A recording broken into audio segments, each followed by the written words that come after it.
데살로니가 교회, 그러니까 바울이 가장 먼저 쓴 그러한 서신서가 데살로니가 전서 후서지 않습니까?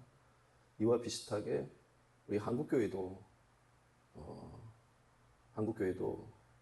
30년 전에 보면 지금보다도 훨씬 이 종말 신앙에 대해서 많이 가르쳤다는 기억이 있습니다.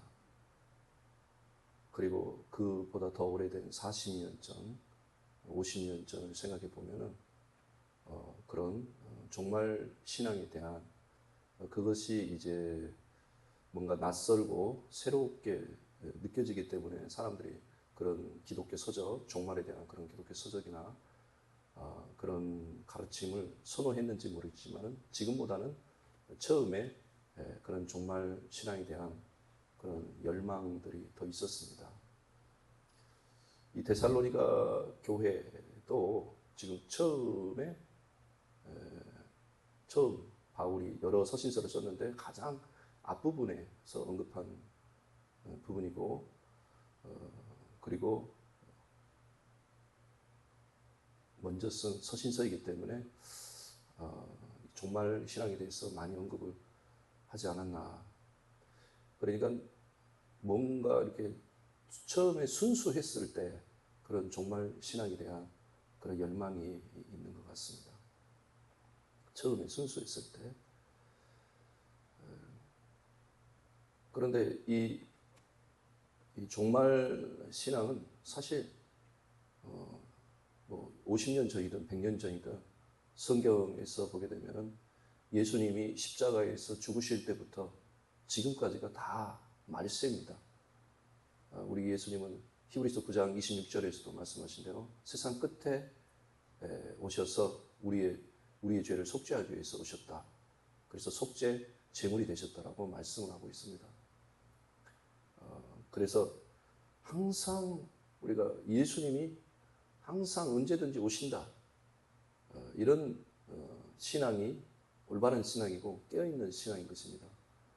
어떤 사람들은 막 수학적으로 막 더하고 빼고 막 계산을 해가지고 이걸 계산할 수가 없는데 이걸 예수님이 십자가에서 죽으실 때부터 지금까지가 그러면 2000년이 넘지 않습니까? 이 기간을 절대로 수학적으로 계산해서 대략적으로 맞출 수 있도록 그렇게 기록한 성경이 없습니다. 그런 성경 구절이. 이걸 한 일의 언약으로 약속을 하시고 7년이라고 하는 이 기간이 7년이에요. 이 기간이. 3년 반, 7년.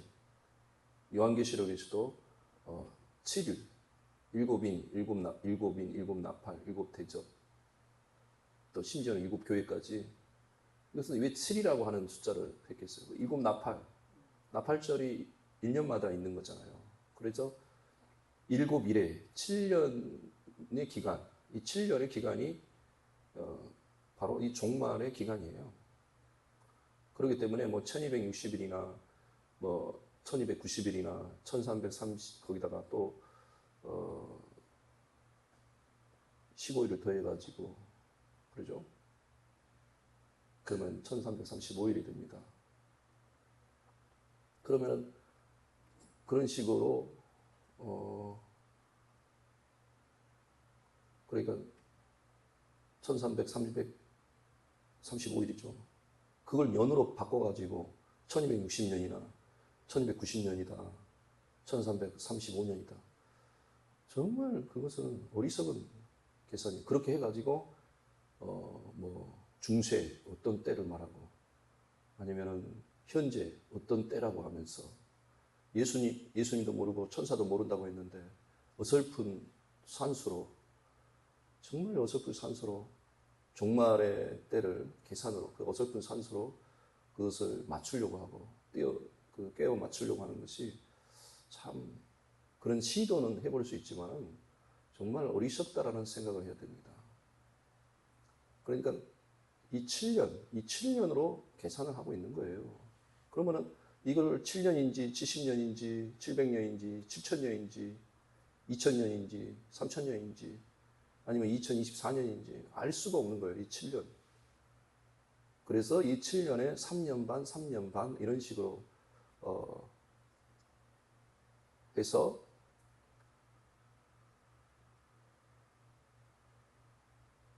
하나님께서 상징적으로 영적으로 우리에게 그 계시를 해준 것입니다. 다니엘서 8장에 보게 되면 또 2300주야라는 게 나와요. 또 그걸 또 2300년으로 또 계산해가지고 또 막 어리석게 2300년이다 해가지고 또 그것을 또 어떤 중세 시대다 이렇게 또 말을 해요. 참 그렇게 해가지고 그렇게 해서 그러면 그때는 예수님이 오실 때가 아니다. 이렇게 만일에 계산하는 사람이 있었다면 그건 바울의 신앙이 아니고 데살로니가 성도들의 신앙이 아니고 예수님이 원하는 종말 신앙이 아닙니다. 정말 예수님이 원하는 종말 신앙은 바로 예수님이 죽은 자 가운데서 부활하시고 승천하실 때 예수님께서 때와 기한은 모른다라고 아버지만이 아신다라고 말씀하셨을 때 그때부터 알 수가 없는 것입니다. 예수님이 언제 오실지. 그때부터 예수님이 언제든지 오실 수 있다라고 그렇게 믿는 신앙이 하나님이 정말 기뻐하시고 하나님이 받으시는 믿음이지 계산을 어설픈 산소로 계산을 한 다음에 지금은 예수님이 오실 때가 아니다. 이렇게 생각하는 사람은 하나님이 정말 그건 원하지 않는 정말 어설픈 산수와 같이 아무리 그 계산을 한 사람이 수학 교수라 할지라도 수학 노벨상을 받은 정말 아주 복잡한 수학도 계산해낼 수 있는 그런 수학 노벨상, 우리가 수학 노벨상 있죠? 필즈상이라고. 그런 상을 받은 그런 유명한 교수라 할지라도 하나님이 보실 때는 어설픈 수학입니다. 어설픈 수학. 그 어설픈 수학으로 예수님이 오실 때가 아직 안 됐다. 이렇게 계산하는 것은 정말 어리석은 것입니다. 그런 이단들이 굉장히 많은 것 같습니다. 그리고 이단들은 이런 계산을 통해 가지고 자기들이 그런 말을 하는 어설픈 산수를 하는 분들은 대부분 어떻게 보면 수학을 못하는 사람들이 그런 계산을 할 것 같습니다. 학교에서는 수학을 모르는 사람이 그냥 성경이 얼마나 만만하면 성경을 붙들고 어설픈 산수를 해가지고 천사도 모르고 예수님도 모른다는데 계속 그걸 계산을 해가지고 어설프게 맞추려고 하는 것은 오히려 우스운 소리로 얘기했다면 정말 수학을 못하는 사람이 확률이 많습니다. 정말 수학을 잘하는 교수는 그런 식으로 계산을 하지 않을 것입니다. 우리가 이 말세의 때는 현상이 있습니다. 말세. 근데 이 말세의 현상은 바울 당시에도 있었어요. 바울 당시에도. 그러니까 바울 당시에도 있었던 거예요. 물론 그럼 바울 당시에 있었다면 바울이 죽고서 그 이후 100년, 200년, 300년, 500년, 1000년, 1200년, 1300년, 1500년, 2000년, 지금 2024년. 그러니까 바울 사도 이후에도 그 때도 그렇고 지금도 그렇고 예수님이 말세의 때는 어떤 일이 이루어진다라고 하는 그런 현상들이 바울 당시에도 있었어요. 그래서 그 로마 시대 있지 않습니까? 그 폼페이 도시에서 어마어마한 그 화산 대폭발. 어마어마한 화산 대폭발로 그 폼페이라고 하는 도시가 완전히 그 화산재로 덮여가지고 지금도 그 화산재로 덮인 채로 몸이 굳어서 죽은 수많은 고고학 그 현장이 고스란히 남아 있어요. 그 사람의 표정까지 그 화산재로 굳어 있는 그 당시 사람의 표정까지 알 수 있을 정도로 그대로 그 재로 굳은 채로 보존되어 있다는 것입니다. 그러니까 말세는 이런 현상이 있다는 거예요. 그래서 마태복음, 복음서, 마가복음, 누가복음 이런 데서 말씀하신 것처럼 이렇게 미혹하는 거. 일단 거짓 선지자, 거짓 그리스도, 요한일서나 이서에 보면은 적그리스도라고 그러죠. 그런 적그리스도, 거짓 선지자, 거짓 그리스도 그때도 있었고 2000년 전에도 있었고 지금도 있어요. 근데 그때 이제 복음이 전파되면서 마귀가 가라지를 뿌린다고 하잖아요. 가라지를. 마귀가. 그대로 예수님이 말씀하신 대로 12 제자들이 그리고 120명 성도들이 성령을 받고 복음을 전할 때 마귀도 가라지를 뿌렸어요. 그 가라지가 계속 자라서 이제 어떤 사상이 되고 하나님을 대적하고 예수님을 대적하는 그런 사상, 그런 철학, 그런 개념, 그런 이념, 그리고 이상한 신학 사상 이런 것들이 형성이 된 것입니다. 당연히 예수님이 너희가 씨를 뿌릴 때, 사람이 잘 때 가라지를 뿌린다고 하잖아요. 그러니까 초대교회 때부터 지금까지 그런 거짓 선지자, 거짓 그리스도 뿐만 아니라 이런 어떤 난리, 소문, 전쟁, 기근, 핍박 이런 것들이 2000년 전에도 있었고 지금도 있는 것입니다.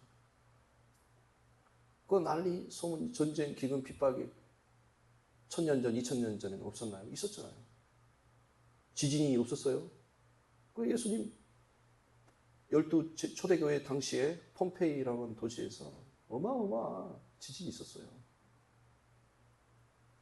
지중해에 있는 그 화산에서 어마어마한 지진이 있어서 지금 고고학 현장이 있지 않습니까? 엄연히.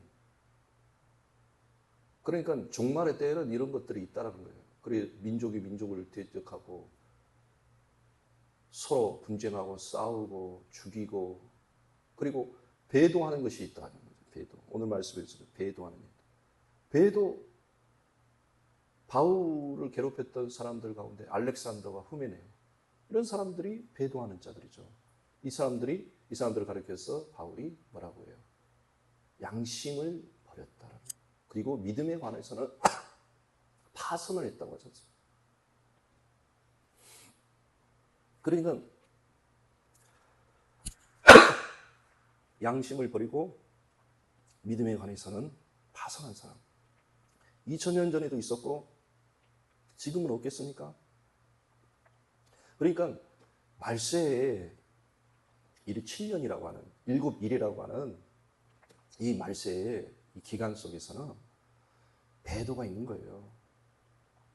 배도가 얼마나 많이 있습니까? 개인적으로 예수를 믿다가 타락하고 이단으로 간 사람도 있을 뿐더러 그것이 하나 더 조직적으로 막 이렇게 돼가지고 자유주의 신학이라든지 종교다원주의 신학이라든지 이런 범신론의 영향을 받은 신학이라든지 이런 세속 신학들이 그게 굳건하게 돼가지고 보란듯이 타 종교에도 구원이 있다고 하면서 그렇게 말하는 사람들이 오늘날도 있지 않습니까? 그러면은 바울 당시에는 없었냐고요? 있었어요. 있었다고요. 적그리스도, 이 적그리스도도 그때 있었던 거죠. 없었던 게 아니에요. 그러니까 요한일서 2서에 보면 적그리스도라고 하지 않습니까? 적그리스도가 나타났다. 그리고 거짓 그리스도가 적그리스도잖아요. 2000년 기간 동안에 있었다는 거예요. 예수님이 오실 때까지는 그런 배도하는 거 있다라는 거예요. 그리고 배도하는 것이 있고 저 불법의 사람, 그 멸망의 아들이 나타나기 전에는 이르지 아니하리니. 이 불법의 사람, 이 멸망의 아들도 이 멸망의 아들이 누구겠습니까? 우리가 가룟 유다도 멸망의 아들이라고 되어 있습니다. 저는 멸망의 아들이다. 멸망으로 들어갈 자라. 불법의 사람이래요. 불법의 사람. 근데 이게 불법이라고 했을 때 여기 보면은 율법이 없다 이런 뜻이에요. 그러니까 이 모든 자기를 스스로 높여서 사전에 보면 저는 대적하는 자라 범사 일컫는 하나님이나 숭배함을 받은 자 위에 뛰어나 자존하여 하나님 성전에 앉아서 이를 보여 하나님이라느니라. 스스로 높여서 스스로 자기를 높이는 거죠. 이런 마귀의 시험에 넘어가서 스스로 교주가 되고 스스로 자기를 높이는 자들이 얼마나 많습니까? 마귀가 예수님에게 와서도 성전 꼭대기에서 뛰어내리라고 하지 않습니까? 그 성전 꼭대기에 뛰어내리라는 것, 그 시험이 영적 교만이에요. 영적 교만. 자기를 영적으로 높여서, 특히 요한계시록을 가지고 스스로 자기를 높여가지고 자기 해석 외에는 다 틀렸다고 하고서 지옥 간다고 그러고 막 교회를 막 분열을 시키고 막 댓글에다가 틀렸다 그러고 막 정죄를 하고, 물론 그 중에는 많은 이단들도 들어가 있었겠지만은 기독교인이라고 하는 사람들 중에서 그런 사람들이 있다는 거예요. 이 영적 교만이에요. 영적 교만. 영적 교만. 그런데 이 적그리스도나 이 불법의 아들은 이미 다니엘서에서 사실 자세하게 설명을 했습니다. 다니엘서 8장, 9장, 11장, 12장, 다니엘서 10장만 빼고 다니엘서 8장, 9장, 11, 12장에 계속해서 불법의 아들, 멸망으로 들어갈 자, 자기를 스스로 높이고 성전에서 자기를 높이는 자, 그래서 숭배를 받고자 한 그런 사람이 거기에 나와요. 8장, 9장. 거기에 보게 되면 누구를 예표를 했냐면은 안티오코스 에피파네스라고 하는 헬라 왕을 가지고 예표를 했어요. 그러니까 적그리스도는 안티오코스 에피파네스, 안티오코스 4세. 그러니까 적그리스도는 안티오코스 4세, 안티오코스 에피파네스 같은 그러한 형태로 나타난다는 거예요. 그러니까 우리가 이 앞으로 이제 이 적그리스도에 대해서 볼 때 이제 안티오코스 에피파네스가 자주 등장할 수밖에 없어요. 그러니까 안티오코스 에피파네스가 누군지는 이제 알아야 되는 거죠. 역사적으로. 그러니까 우리가 그러면 또 사람들이 적그리스도가 안티오코스 에피파네스인데, 자 그러면 안티오코스 에피파네스 같은 그런 적그리스도가 누구냐라고 하면서 막 이렇게 주장하는 사람이 있는데 주장을 할 필요가 없어요. 왜냐하면 적그리스도는 하나나 둘이 아닙니다. 2000년 동안 자기를 높이는 적그리스도가 얼마나 많아요. 스스로 자기를 높이고 하나님을 대적하는. 그러나 이제 대표적으로 우리가 볼 때에 거기에는 교황도 들어갈 수 있고, 그렇죠? 자기를 높인 자들은 거기 다 들어가는 거예요. 또 막 이슬람도 거기 들어갈 수가 있는 거죠. 왜냐하면 성전 자리에 이슬람이 우마르 왕조 시대 때, 우마이야라고도 하는데 우마이야 왕조 시대 때 거기에 성전 황금 동이라고 하는 이슬람 사원을 세웠잖아요. 그러니까 거룩한 곳에서 자기를 높이는 자, 그것은 로마의 교황일 수도 있고, 교황이고 그리고 일 수도 있고, 이슬람의 마호메스일 수도 있고, 그리고 이 세상에 그런 우상들, 그리고 이단들, 그런 사람들이 거기에 다 들어가는 거예요. 들어가는 것입니다. 그러면서 거기서 어떤 세력을 가지고 성도들을 핍박하는, 그런데 교황도 핍박을 했고 성도들을, 그리고 이슬람 종교도 기독교를 핍박을 했기 때문에 거기에 들어가겠죠. 그리고 앞으로 어떤 또 자기를 스스로 높여서 하나님 자리에 앉아서 성도들을 핍박하는 그런 사람들이 있을 것입니다. 그런데 우리가 이러한 적그리스도나 거짓 그리스도에 대해서, 이 불법의 사람에 대해서 말할 때 다니엘서에서 안티오코스 에피파네스를 예표로 했기 때문에 결코 우리가 이 적그리스도나 거짓 그리스도를 두려워할 필요가 없습니다. 왜냐하면 여러분, 안티오코스 에피파네스, 이 에피파네스라고 하는 뜻 자체가 현현이라는 뜻이에요. 신의 현현. 그러니까 모든 이단들, 모든 우상들 가운데에서 자기가 하나님이, 자기가 신이다, 신이 나타났다라고 하는 그런, 하나 빠뜨렸네요. 황제 숭배. 로마의 그 황제 숭배도 여기에 들어가게 되는 것입니다. 황제 숭배 사상은 사실 옥타비아누스 때부터 시작이 된 거기 때문에 사실 여기서 불법의 아들은 로마 황제가 되는 것이죠. 로마 황제. 순서적으로 보게 되면. 그리고 이제 교황 그리고 마호멧 뭐 이런 식으로 말할 수가 있겠죠.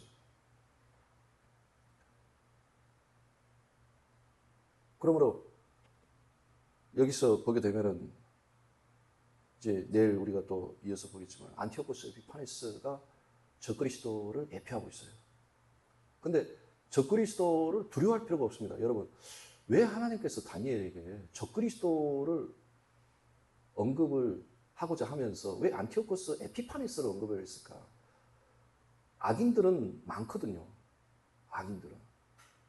그런데 왜 그 헬라 시대 때 안티오코스 에피파네스를 언급했을까? 여러분, 저는 여러분, 악인이 없겠습니까? 유대인들을 피박한 사람들이 왜 없겠어요? 왕들도 있죠. 그러나 안티오코스 에피파네스를 얘기하는 것은 바로 안티오코스 에피파네스가 어떤 사람이냐? 여러분, 안티오코스 에피파네스가 이스라엘을 핍박을 했지만 사실 이미 헬라 제국 시대는 끝날 때 일어난 일입니다. 헬라 제국 시대는 끝날 때 일어난 일이에요. 헬라 제국 시대가 끝날 때 안티오코스 에피파네스가 등장한 거예요. 왜? 이미 안티오코스 에피파네스가 왕이 되기 전에 로마의 볼모로 잡혀 있었던 자가 바로 안티오코스 에피파네스예요. 이미 이제 로마가 이제 세상을 호령하기 위해서 등장하고 있을 때 이 안티오코스 에피파네스가 우연찮게 헬라의 셀루코스 왕조의 왕이 된 것입니다.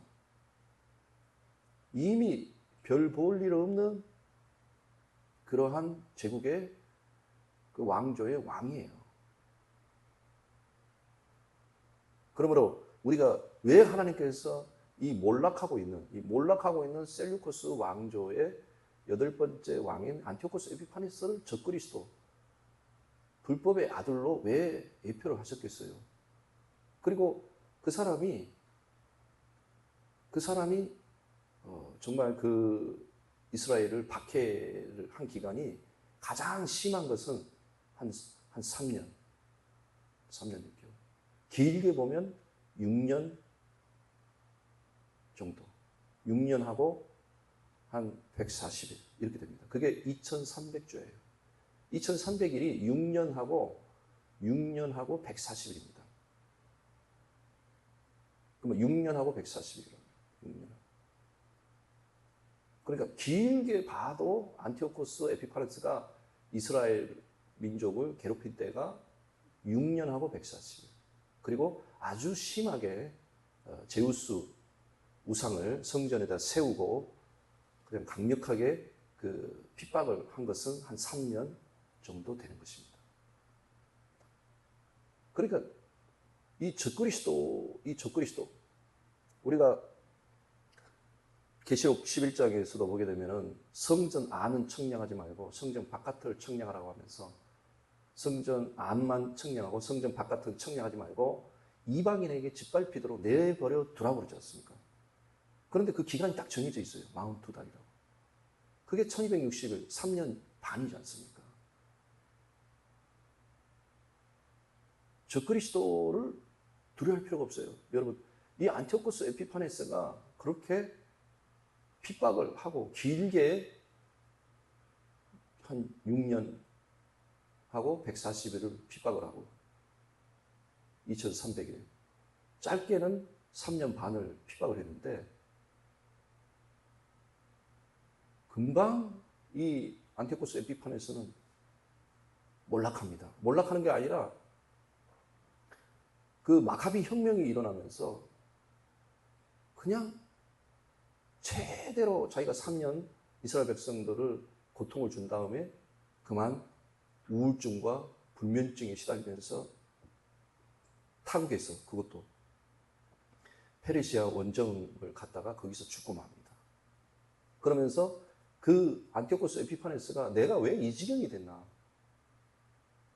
나도 한때는 잘 나가는 사람이었는데 내가 왜 이렇게 초라하게 됐나? 왜냐하면 페르시아 원정을 하다가 자기의 장군이 자기의 그 장군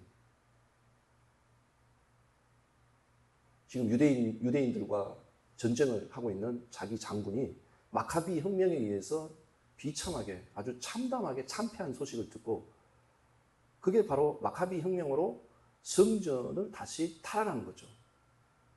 성전 탈환이 이루어진 거예요. 그 성전 탈환이 약 3년, 한 6개월, 약 3년 만에 그 혁명이 일어났는데 3년 만에 탈환한 거예요.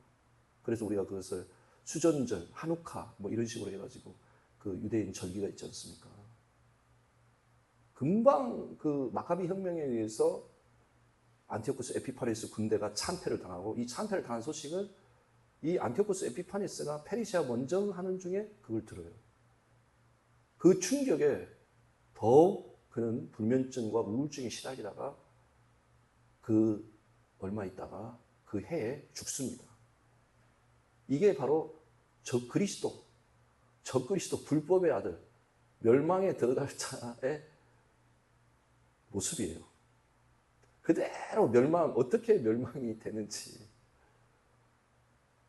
그러니까 적그리스도를, 이게 성경은 원수의 목전 앞에서 상을 베풀어 주시고 기름을 바르시고 내 잔을 채워 주시는 그런 승리를 주는 거예요. 그게 바로 시편 23편에 노래하는 거고 요한계시록 19장의 어린 양의 혼인잔치도 바로 원수를 굴복을 시키고 원수의 목전 앞에 상을 차려주셔서 그 상이 무슨 상이겠어요? 어린 양의 혼인잔치예요.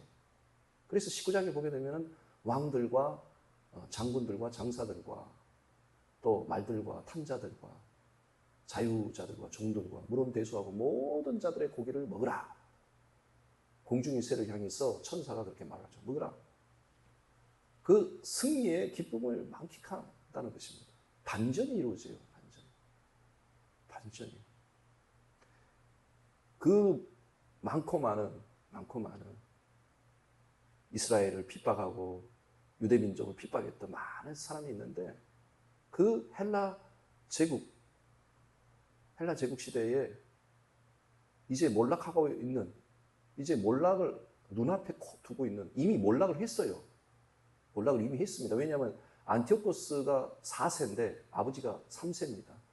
이 안티오코스 3세가 어떤 사람이냐면은 우리가 일반 역사에 보면은 카르타고의 유명한 장군이죠. 하니발 장군. 이 하니발 장군과 함께 연합해서 로마 군대와 싸우는데 이때 대참패를 합니다. 대참패. 이미 몰락을 하고 있는 가운데 안티오코스 에피파네스가 등장한 거예요. 그리고 이스라엘을 핍박할 때도 그때 상황을 보면 정말 비참합니다. 왜 안티오코스가 왕이 될 때가 이미 수년 전인데 왜 갑자기 한 5, 6년 있다가 갑자기 왜 이스라엘을 핍박을 했냐? 한 4, 5년 있다가 핍박을 한 것입니다. 왕이 된 지. 왜 갑자기 그랬냐면은 이게 프톨레미 왕, 우리 다니엘서에 보면 나오죠. 남방왕과 북방왕의 싸움. 그 남방왕이 프톨레미 왕조고 북방왕이 셀루쿠스 왕조잖아요. 그 전쟁을 하는 중에 자기가 안티오코스 에피파네스가 이길 수 있었던 건데 그때 로마 원로원에서 사람을 보내가지고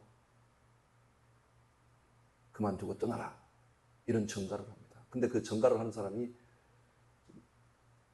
어떤 폴리피우스라고 하는 어떤 장군, 로마 장군인데 그 사람이 전가를 줘요. 근데 이 안티오코스 에피파네스가 내가 좀 생각할 기회를 좀 달라, 그렇게 말을 했는데 그 장군이 어떻게 말하냐면, 안티오코스 에피파네스 둘레로 둥그렇게 원을 그린 다음에 이 원 밖으로 나가기 전에 나한테 지금 어떻게 할지를 말해라, 이렇게 아주 굴욕적으로 말을 합니다. 그래서 안티오코스 에피파네스가 자기가 로마에서 10년 이상 볼모로 잡혔기 때문에 로마 군대가 얼마나 강한지 알고 있었기 때문에 이 굴욕을 당하면서 프톨레미 왕국을 떠나는 거예요. 자기가 함락을 시킬 수 있었음에도. 그러니 얼마나 마음이 분통으로 가득 찼겠어요. 그 분을 다 이스라엘 땅에다가 쏟아부은 것입니다. 그게 다니엘서에 자세하게 설명이 되어 있어요. 바로 그러한, 어떻게 보면 찌질이, 어떻게 보면 제가 왜 이런 속어를 쓰냐면은 적그리스도나 거짓 그리스도를 두려워하지 말라는 거예요. 그냥 한마디로 우리가 옛 속담에 한강에서 뺨 맞았나요? 종로에서 뺨 맞나요? 종로에서 뺨 맞고 한강에 가지고 분풀이 하는 건가요? 이런 식이에요. 찌질이. 찌질이라고 제가 왜 속어를 쓰냐? 적그리스도를 두려워할 필요가 없다는 거예요. 이 안티오코스 에피파네스는 길게 보면 2300일, 작게 보면 1260일. 길게 봐도 2300일이고 짧게 보면 1260일. 전체 자기가 왕노릇을 몇 년 했냐? 11년밖에 안 했습니다. 전체 그 기간 왕을 11년 한 거예요. 그 11년 하는 중에 그 얼마나 짧게 왕을 했어요. 짧게. 별 볼 일 없는 그 사람이 죽을 때는 예루살렘 성전이 다시 회복이 됐다는 소식을 듣고, 그러면 자기 군대는 참패를 당했잖아요. 그러니까 크게 충격을 받고 타국의 원정을 갔다가 거기서 충격을 받고 시름시름 앓다가 죽은 사람이 안티오코스 에피파네스예요. 그러니까 적그리스도를 우리가 적그리스도라고 해서 무슨 아주 강력한 알렉산더 대왕 같은 사람이 아니에요. 너무 막 적그리스도 막 적그리스도를 너무 크게 막 사람들이 상상력을 발휘해서, 음모설 상상력을 발휘해서 너무 크게 그려요. 이게 잘못됐다는 거예요. 그래서 다니엘서를 보게 되면은 순염소가 나오는데 거기에 현저한 뿔이 있는데 그 현저한 뿔 말고 또 작은 뿔 얘기가 나와요. 현저한 뿔이 뭐겠어요? 당연히 알렉산더 대왕이죠. 그러니까 우리가 적그리스도를 무슨 알렉산더 대왕처럼 정말 강력하고 무슨 화려하고, 그리고 현저한 뿔이면 뭐합니까? 젊은 나이에 알렉산더 대왕도 금방 허무하게 죽음을 맞이하고 그의 자녀들, 그의 부인과 그의 자녀들도 허무하게 비참하게 다 죽지 않습니까? 적그리스도 무언의 그 두려움을 가지고 막 적그리스도를 막 가장 흉악하고 흉포하고 잔혹하고 대범하고 아주 광활하게 막 그걸 막 그리는데, 아닙니다. 성경에 보면은 작은 뿔이라고 돼 있어요. 왜 이렇게 막 적그리스도 막 나오면 막 두려워하고 막 그 두려움 속에서 온갖 음모설을 막 거기다가 있는 소설 없는 소설 다 써가지고 막 얘기를 하고, 그게 바로 미혹이죠. 오히려 절대 그렇지 않습니다. 마지막 때에 그를 묘사한 애굽의 재앙, 애굽의 재앙은 요한계시록 재앙과 흡사합니다. 그 재앙은 고센 땅에 있는 이스라엘 백성들을 향하지 않아요. 하나님은 자기 백성을 고센 땅에 지키고 보존하신 것처럼 하나님은 말세 때도 동일하게 보존하시고 지키시는 것입니다. 그리고 적그리스도는 그렇게 막 어마무시한 그런 존재가 아니에요. 안티오코스 에피파네스 찌질이라고 해요. 찌질이. 종로에서 뺨 맞고 한강에서 분풀이 한다는 그런 식이에요.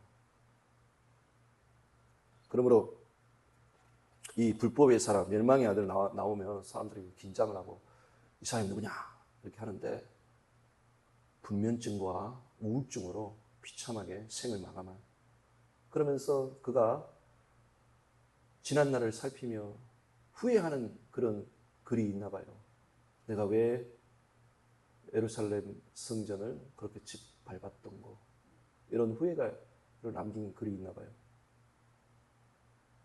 제가 어떤 1차 자료를 정확하게 찾아보지는 않았지만은 안티오코스 에피파네스는 권자에 오르고서 11년 만에 그의 생을 타국에서 비참하게 마감한 것은 분명한 사실입니다. 그러므로 우리가 적그리스도는 스스로 자기를 높이고 성도들을 핍박하는 자를 가리키는 거지 무슨 대단한 존재가 아닙니다. 현저한 불, 알렉산더 대왕처럼 강력하고 아주 그런 영향력이 큰 알렉산더 대왕 같은 그런 자들이 아니에요. 두려워할 필요가 없다는 거예요. 그래서 이제 우리가 적그리스도가 나오게 되면은 다니엘서에서 아주 친절하게 안티오코스 에피파네스로 설명을 해놨으니까 그렇게 우리가 적그리스도를 바라보면 되는 것입니다.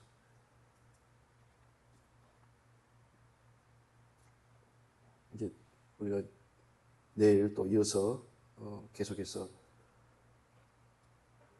8절, 9절 계속 그 불법의 아들에 대한 것이니까 또 이어서 계속 살펴보기로 하겠습니다. 우리는 항상 깨어서 하나님께 감사하고 은혜로 우리가 충만해서 은혜에 넘치는 삶을 살아야 됩니다. 요한계시록이나 다니엘서는 우리가 은혜로 충만하라고 기록을 해놓은 것이지 무슨 막 음모설, 어떤 두려움과 알지 못하는 그런 어떤 염려로 그렇게 말세의 때를 살아가라고, 아니면은 내 해석이 맞다, 니는 틀리다, 너는 지옥 갈 것이다 이러면서 이런 거 하라고 다니엘서를 적고 요한계시록을 쓴 게 아니에요. 은혜 가운데 거하라는 것입니다. 은혜 가운데.